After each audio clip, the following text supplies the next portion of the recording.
All right, everybody, welcome. Time to dive headfirst into the world of AI. And I have to say, this topic, it's both exciting and a little bit, well, unnerving. Oh, absolutely. Yeah. And the stuff we're diving into today, it really makes you think about the future. I know, Yeah. kidding. So we're kicking things off with, well, you guys gave us this awesome interview with Hamza Chaudhry to unpack. Right, Hamza Chaudhry. This guy is like the go-to expert on AI and public policy. I mean, he really knows his stuff. Totally.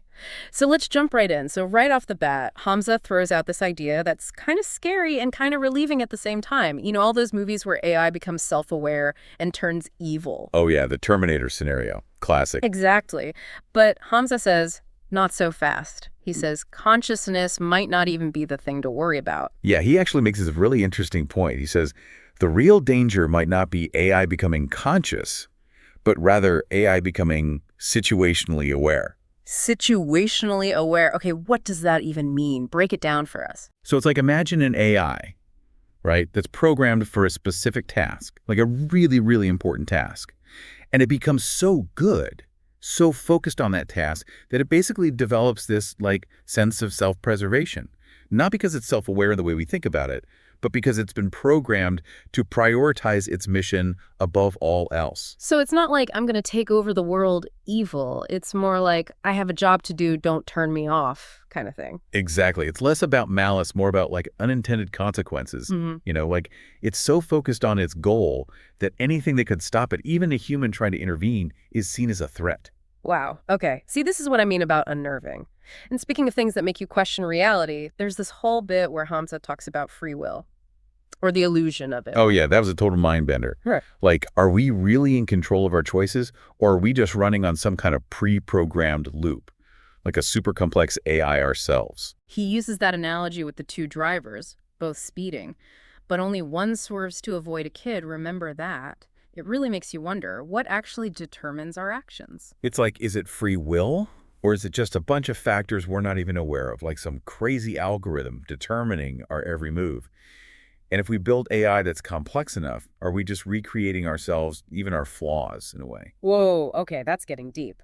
But on a slightly less existential note, Hamza also brought up this idea of a cognitive cost to all this AI convenience. Like, sure, it makes our lives easier, but is it making us, well, dumber? Right. It's like, think about using a calculator versus, like, doing math in your head or using an abacus. The calculator might be faster, but are we losing something by not exercising those mental muscles? It's like we're outsourcing our brains to technology. And if we're not careful, we might end up like totally reliant on AI to think for us. Exactly.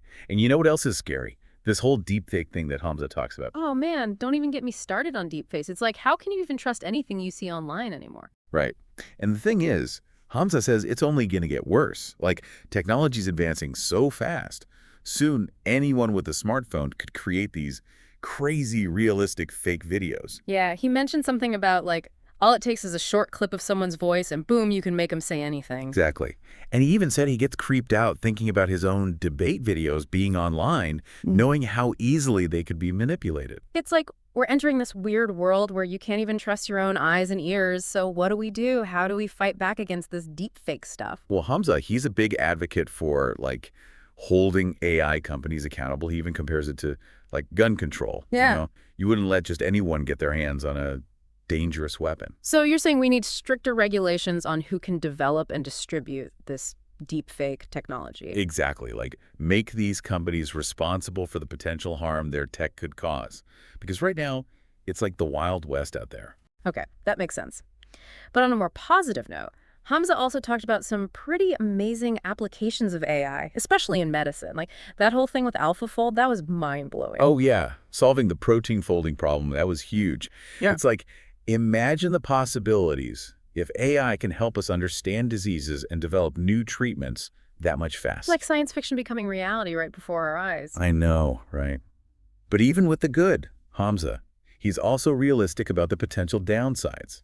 Like, the same technology that could lead to medical breakthroughs, it could also be used to create dangerous pathogens, Okay, that's a scary thought. So it's like with AI, we're always walking this tightrope between incredible progress and potential disaster. It's about finding that balance, right? Like, Woo! how do we harness the power of AI for good while also putting safeguards in place to prevent the bad? And speaking of things that AI is shaking up, Hamza's point about debate was really interesting. I mean, we've got AI like ChatGPT that can churn out arguments in seconds, right? So where does that leave human debaters? Right. Like, if AI can analyze all this data and craft persuasive arguments in the blink of an eye, what does it even mean to be a skilled debater anymore? It's like, do we need to rethink the whole point of debate? Is it even about winning arguments anymore, or is it about something more?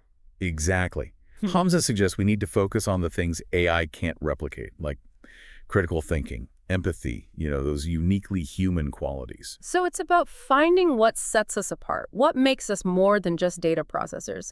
And you know what? That whole idea, it's not just relevant to debate, it's relevant to everything AI touches, right? It's like AI is forcing us humans to evolve, right? To figure out what we're really good at, what makes us special.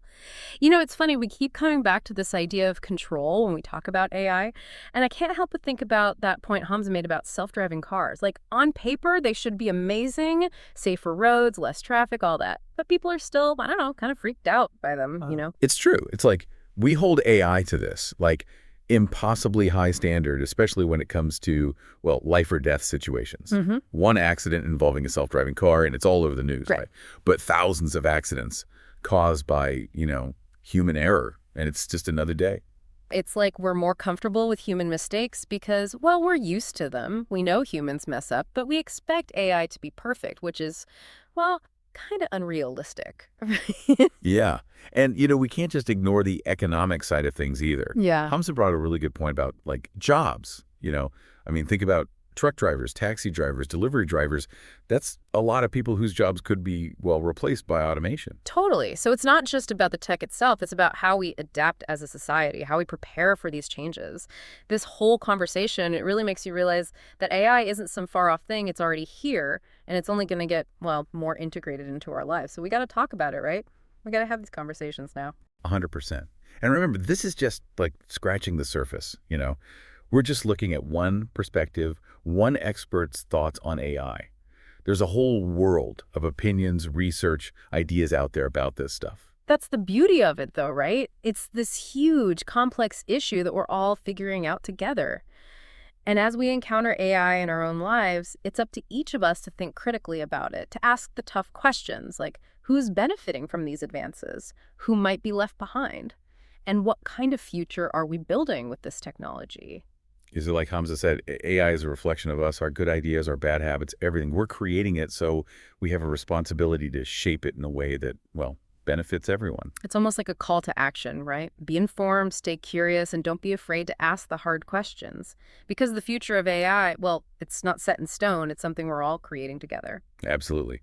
So yeah, next time you're chatting with a chatbot or using a cool new AI tool, just take a second, think about it. What are the implications here? What are the potential downsides? What are the possibilities? Because the more we engage with these questions, the better equipped we'll be to navigate this, well, this pretty amazing and slightly terrifying future with AI. Well, that wraps up our deep dive into the world of AI, at least for now. Until next time, keep those brains buzzing and keep exploring the ever-evolving world of technology and what it means to be human in the age of AI.